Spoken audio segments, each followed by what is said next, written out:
बिल्कुल ठीक रखिए इन स्टॉक्स को रडार पे। हमारा राजा डाबर, ये है प्रेफर्ड पिक्स। और इस बीच अब आज का कॉर्पोरेट स्कैन कह लीजिए, आज का बोर्डरूम कह लीजिए, हमारे साथ जुड़ने जा रहे हैं टाइटन कंपनी के चीफ फाइनेंशियल ऑफिसर अशोक सोनथलिया साहब। अशोक जी, हाय, गुड मॉर्निंग और थैंक यू सो मच जुड़ने के लिए।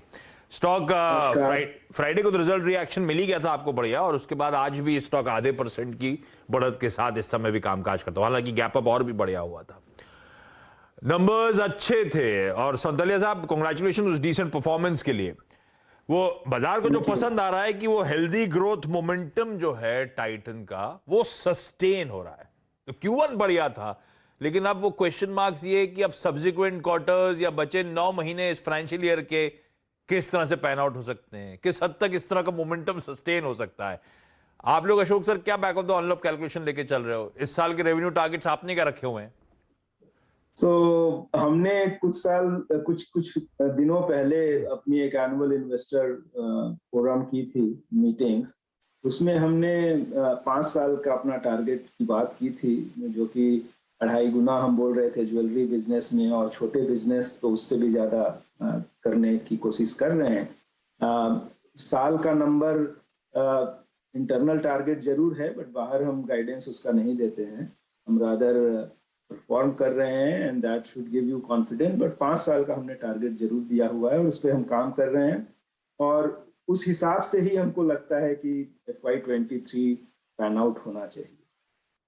ओके, तो एक तो रेवेन्यू मोमेंटम स्ट्रॉन्ग, दूसरा मेरे ख्याल से स्ट्रीट जो एक्सपेक्ट कर रहा था उससे ज्यादा अच्छा आपने ऑपरेशनल परफॉर्मेंस डिलीवर करा।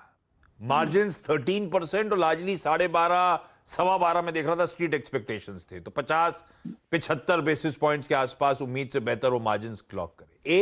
पहले तो ये समझाएं, मार्जिन एक्सपेंशन, एक तो कंपेयर करूं तो गलती होगा, उस पेन पीरियड से हम इसको कंपेयर कर रहे होंगे, लेकिन फिर भी जो मार्जिन 13% आपने क्लॉक करे सर, ये मार्जिन कहां से आ रहे हैं, ये एक्सपेंशन कहां से मिल रहा है? ऐसा है क्या कि ज्यादा स्ट्रीट में प्रीमियम की तरफ मार्केट मूव कर रहा है, उसका फायदा टाइटन को मिल रहा है, या कुछ और है?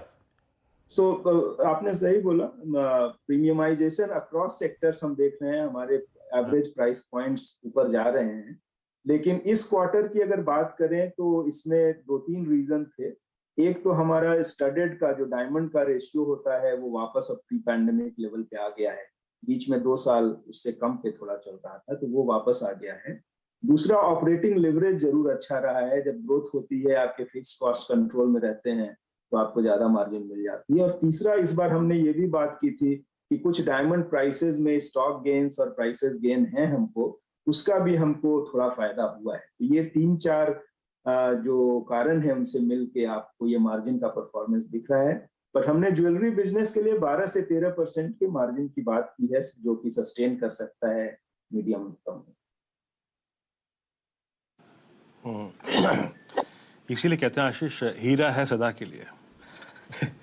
अशोक जी, महिलाओं को ये बात फिर समझ में आने लगी है पोस्ट पेंडेमिक, अब है ना। अच्छा अशोक जी, ये बात करते हैं आपकी वॉचेस और आई केयर सेगमेंट में साल दर साल इस ग्रोथ को तो शायद बहुत वेटेज नहीं दूंगा, क्योंकि लास्ट ईयर के नंबर्स अगर आप देखें कुछ डिफरेंट थे, बट ये दोनों स्पेसेस कैसा कर रहे हैं इस बार? और मेरा लास्ट टाइम भी आपसे प्रश्न ये था कि पोस्ट कोविड, सर जो क्वेश्चन का दूसरा पार्ट है, अब आपका जो ऑर्गेनाइज्ड मार्केट है और जो ब्रांडेड सेगमेंट में लोगों का शिफ्ट, वो जो तीव्रता थी शिफ्ट होने की, वो कैसी चल रही है इस वक्त? So, while external macro environment था, नेगेटिव न्यूज फ्लोज थे इस क्वार्टर में, Q1 में, उसके बावजूद दोनों ही बिजनेसेस ने, जिनकी आपने बात की, वॉचेस एंड आई केयर ने, record quarterly business number, revenue number किए हैं इन दियर हिस्ट्री ऑफ एग्जिस्टेंस, जो कि बहुत ही सेटिस्फाइंग है दोनों बिजनेसेस के लिए।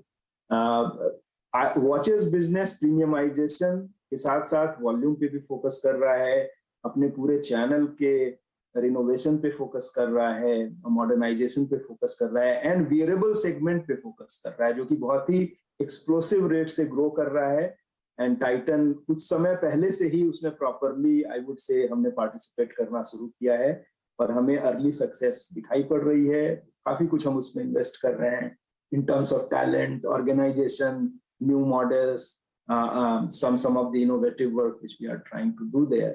आई केयर का रिटेल एक्सपेंशन प्लान काफी, वैसे वॉचेस में भी इस क्वार्टर में हमने 26 टाइटन वर्ल्ड के नए शोरूम किए हैं और 15 हीलियोस के किए हैं, और रिनोवेशन एंड रिन्यूअल तो बहुत बहुत नंबर्स का हुआ है।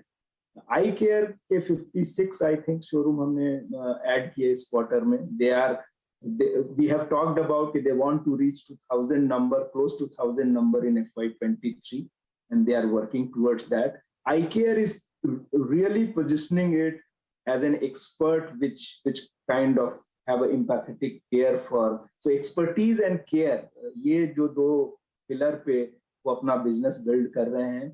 कई इनोवेटिव लेंस प्रोडक्ट जो कि डोमेस्टिकली हमने तैयार किए हैं वो मार्केट में हमारे हैं। फ्रेम्स पे हम काम कर रहे हैं। कभी कई अवार्ड मिले हैं इस बिजनेस को इंटरनेशनल लेवल पे for their design and everything. So both the businesses are gunning for big numbers. I care definitely 5 साल का अच्छा खासा ग्रोथ का टारगेट है उनका। सिमिलरली वॉच का भी, but I care is even because it's a slightly smaller base and opportunity is very very large. So they are working on. अच्छा अशोक सर, मैं वापस वो मार्जिन की पिक्चर पे आ रहा हूं जहां से अपना डिस्कशन रुका था। 13% मार्जिन आपने क्लॉक करे। अब वो ये कहा जा रहा है कि जो कस्टम ड्यूटी हाइक्स हैं, बट ऑब्वियस है कि आपको थोड़ा सा वो मदद करते हुए नजर आएंगे, तो सब्सिक्वेंट क्वार्टर में मार्जिन और बेहतर प्रोफाइल देखने को मिलेगा, क्योंकि वो कस्टम ड्यूटी हाइक के चलते इन्वेंट्री गेन्स टाइटन को मिलेंगे। किस तरह की मार्जिन आउटलुक, अब आप स्पेसिफिकली क्वार्टर पे ना कमेंट कर सको तो कम से कम हिंट आइडिया देते जाओ आप प्लीज, किस तरह के एक्सपेंशन हम एंटिसिपेट करके चलें। सो देखिए, ऐसा होता है कि टाइटन एक कंपनी है जो अपने गोल्ड को पूरा हेज करके चलती है। उसमें लेकिन कुछ पार्ट होता है हमारा जो गोल्ड ऑन लोन पे पार्ट होता है, उसमें हम हेज नहीं करते हैं, क्योंकि वो उसका स्ट्रक्चर ही ऐसा है कि वो फिक्स होता है जब हम सेल करते हैं। तो वहां पे जरूर हमको कस्टम ड्यूटी का फायदा मिलना चाहिए।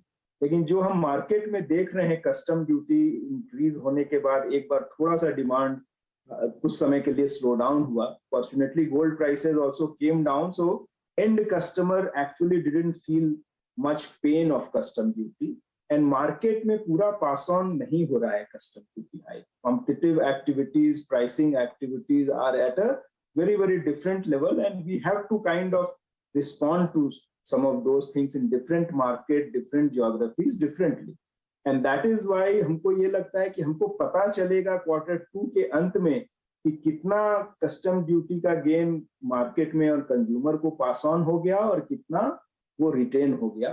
थोड़ा फायदा जरूर होना चाहिए, लेकिन ऐसा कुछ नहीं होगा which will kind of change the margin trajectory for the business। ठीक, एक जाते जाते और सवाल। अब अच्छा आशीष जी, आप जरा वो टेक्नो फंडा व्यू टाइटन पे रेडी रखना थोड़ा लॉन्ग टर्म के लिहाज से। मैं आ रहा हूं आपके पास थोड़ी देर में। अच्छा अशोक सर, एक अच्छा मोमेंटम, डिस्क्रिशनरी स्पेंड्स पिकअप होना, अभी भी टिकर टीम चला रही थी वो। एचडीएफसी बैंक ने भी अपने एमसीआर भाई ध्यान रखिएगा 5 से 10 बेसिस पॉइंट बढ़ा दिए। ये डिस्क्रिशनरी स्पेंड्स थोड़ा सा जब एनवायरमेंट बदल रहा है उसमें जस के तस बने हुए हैं क्या? कोई ठंडापन नजर नहीं आ रहा क्या सर? देखिए, अभी जो पहले 4 महीने गुजरे हैं इस साल के, और जब बीच बीच में negative news flows have been happening inflation और इंटरेस्ट रेट के मामले में, तो थोड़ा बीच बीच में टेम्पररी स्लोनेस हमने देखा है, लेकिन demand comes back very very strongly. Footfalls are going, new customers are coming. Physical retail में वाइल डिजिटल से हो सकता है वो रिसर्च कर रहे हैं, इन्फ्लुएंस हो रहे हैं, बट काफी कन्वर्जन फिजिकल रिटेल सेगमेंट में हो रहा है। मेरा जहां तक मानना है कि अब situation is stabilising, it should improve, and जो हमारे कस्टमर्स हैं उन पे थोड़ा कम इम्पैक्ट हो रहा है। ये इन्फ्लेशन और interest rate bottom of the pyramid, middle of the pyramid, economic pyramid I am talking about, ज्यादा इम्पैक्ट करता है, ऊपर में कम करता है। और ऊपर में या हमको जरूर ये देखना है कि अब पूरा मार्केट खुल गया है तो ट्रैवल्स हो रहे हैं, ओवरसीज ट्रैवल हो रहे हैं, अपॉर्चुनिटी टू स्पेंड है कंज्यूमर के पास इन अदर सेगमेंट्स ऑल्सो। वहां पे हमको देखना है कि हम अपना जो ज्वेलरी सेगमेंट का परफॉर्मेंस है, वॉचेस का है, वियरेबल्स का है, आई केयर का है, एंड हमारे जो नए सेगमेंट हैं, आई एथनिक केयर एक्सेट्रा, कैसे हम कस्टमर के लिए अट्रैक्टिव बने रहते हैं। अगर आप पहले क्वार्टर के नंबर देखें तो हमारे growth number even a weak quarter one of last year are one of the highest number across category, not only in jewelry category. तो वो हमको थोड़ा confidence देता है कि we are doing something right, which is kind of resonating with our consumers and new consumers as well. So that gives us hope that we will continue to do well. On that positive note, Ashok sir, thank you so much जुड़ने के लिए। आशीष जी, नमस्कार जी। नमस्कार sir. Titan करूंगा technical